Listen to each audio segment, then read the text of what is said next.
சவால்கள் அறைகோவல்கள் வருகின்றனவோ அதை எப்படி ஒரு அரசியல் தலைவர்கள் அல்லது சமூக போராளிகள் என்று போராடுவார்களோ அதே போல அவர்கள் போராடுவார்கள்.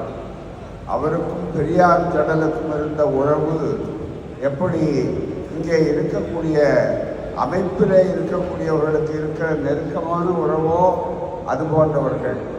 அவர்கள் ஒவ்வொரு பிறந்த நாளும் நாங்கள் எல்லோரும் வருவோம். ஒரு பக்கம் தமிழறிஞர் கலைஞர் அவர்களும், இன்னொரு பக்கம் நாங்களும் சகோதர உணர்வோடு தான் மிக முக்கியமாக ஐயா பேராயர் அவர்களோடு பேசுவோம். அப்படிப்பட்ட பேராயர் அவர்களுடைய பிரிவு மறைவு என்பது மிகப்பெரிய அளவிற்கு சமூக நீதிக்கான ஒரு அருமையான வாதாடக்கூடிய ஒருவர்.